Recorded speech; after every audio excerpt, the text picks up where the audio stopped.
Hello, I'm John Gaver, author of The Rich Don't Pay Tax, or Do They?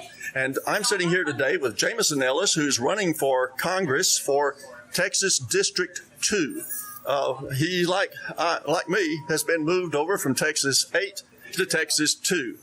And he's here today to sign the FairTax Candidate Pledge.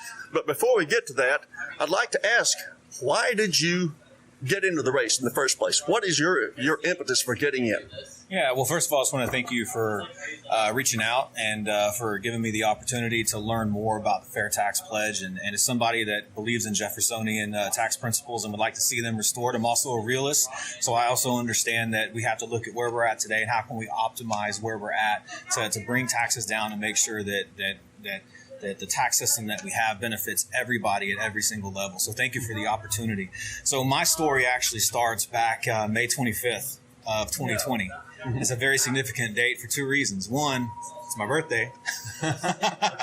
Second reason, though, is because that's the day that the George Floyd incident happened. And over the next 60 days, we saw over between 500 and 600 declared riots. Declared riots. Yeah.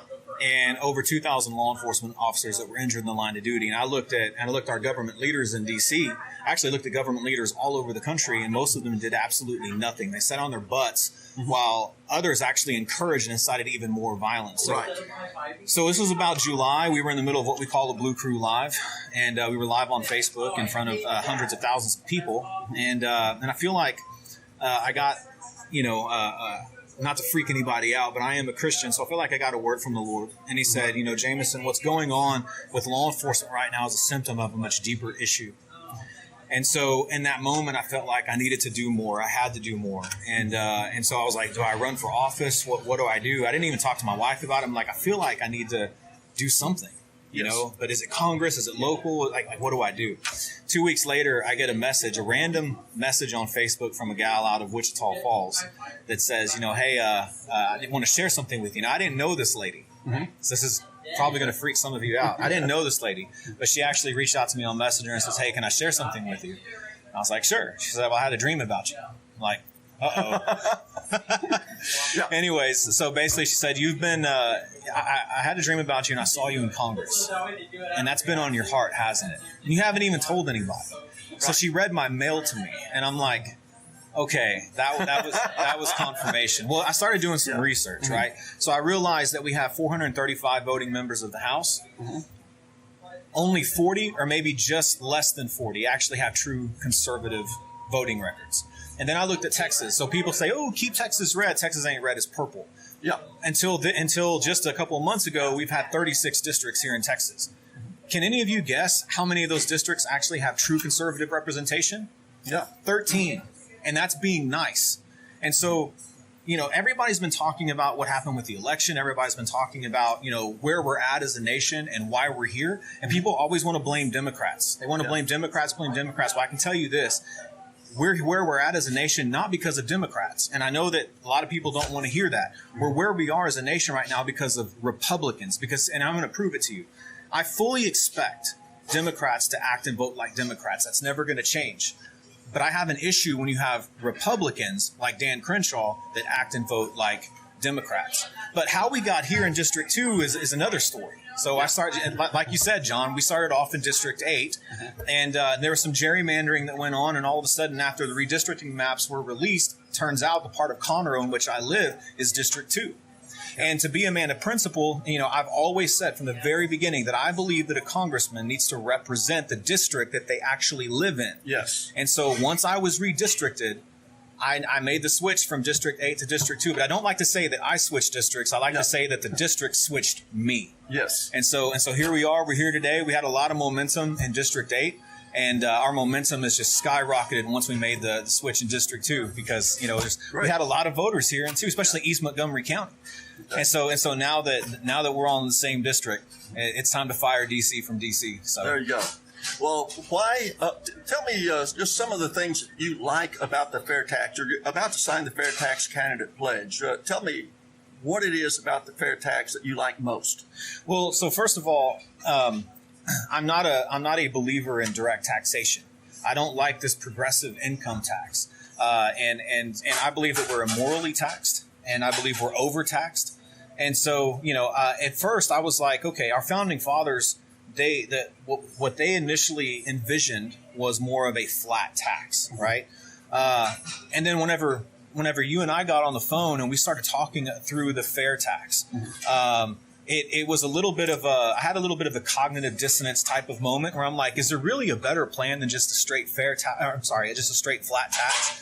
So anyway, so after I started digging and doing some more research, because it took me a while to finally commit to meeting with you, because I wanted to make sure that I did my research. I wanted to make sure if I'm going to put my name on something, it needs to be, it's going to be 110%, because I don't ever do anything half-cocked. Yeah, we've been talking for a couple of months now. Yeah. And so one of the things that I absolutely love is, as a small business owner, okay, the federal government forces me to be a tax collector against my will, because they know that if they go directly to the citizen to collect taxes, the citizen's probably going to vote differently. So instead, what do? They come to us, the small business owners. Fair tax completely gets rid of that, because it does away with an income tax. Instead, it is a sales tax. And I love the fact that it does away with the IRS.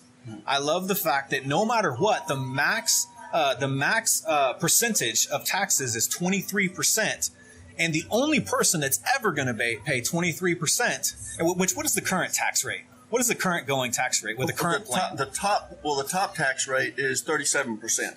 37%. Yes. So this goes down to 10% is the lowest, 37%. So this brings it down to 23%. But the only person that's ever going to pay 23% is an illegal alien, which I believe they need to be deported anyway. We're having an invasion of our southern border, and so we could talk about that another time.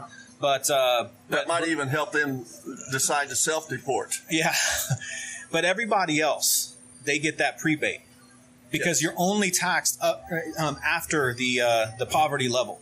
So if you're a single mom, you're only making 10, 12 grand a year, and you're a single mom, you have 2 kids, you're not going to pay any taxes. And you get to keep 100% of your paycheck. Something else I like and I want to bring up is that if you're a farmer or you're somebody that doesn't need to go purchase a whole lot, right?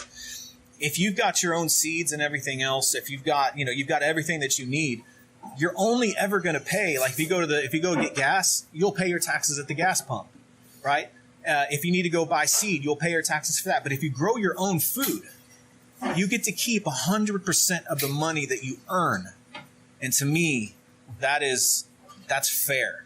Yes. That's fair. All right. Well, that's good to know. You're one of the best spoken persons on the fair tax that I've talked with among all the various people. A lot of people understand it, but you seem to really have it in your head. So that's good to hear. Well, let's go ahead and get on with signing it here. You print your name, and you can scratch through the area where it says for Senate. Let's see here. Representative for, from here, for the office, scratch through from Senate through or. Just scratch that line right through there. Right. And now you're going to put in your name for the state of Texas, District 2.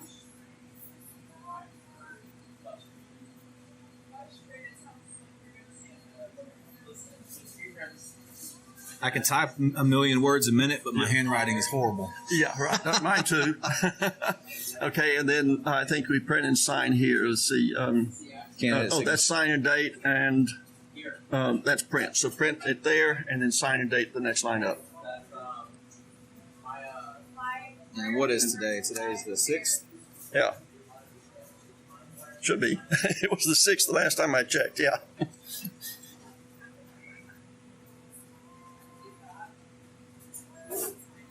And I will witness that in a few moments. Okay. Okay, well, thank you, Jameson, for signing the FairTax Pledge and stepping up. I know when you're running against an incumbent, you need to stand out. And so far, I don't think we're going to see, from what I can tell, we're not going to see the incumbent signing this pledge. I'm still working on him, but I don't think we're going to see that. So that makes you stand out. One of 2 people in the district. One last thing I want to say, because I think this is important, especially when we're talking about somebody like Dan Crenshaw. This also eliminates all of the special interest bureaucratic BS. And that's something else that I really like. It disempowers the bureaucrats. It disempowers the crony capitalism. And I love it. And one last thing I want to make sure, because right now we have millions of taxpayers. Okay, that's why the IRS has a lot of work on their hands, because all of the taxes are collected at a state level. That brings it down to how many it was, because you have the states and territories. I think you've got like 4 territories that actually have so about 54. business. So that brings it down to 54. There's 6 territories, but only 4 of them actually have any kind of business relationships or anything going on. So 54 entities that are now paying the federal government, because it's all handled by the state, which means there's more accountability on the federal government, because the states are supposed to be more powerful than the federal government. The federal government's only role is 2 things. It's to protect your God-given liberties and to secure our borders from outside invasion. That's it. And so this empowers the states, and I love that. Yeah. Well, that's great. Well, anyway, thank you for signing the FairTax Pledge, and we'll get on. This will be aired on FairTax Power Radio. I can't tell you exactly when. It'll be a few weeks probably. My name is John Gaver, author of The Rich Don't Pay Tax, here in support of the FairTax with congressional candidate Jameson Ellis for Texas District 2. Thank you. Let's go, Brandon.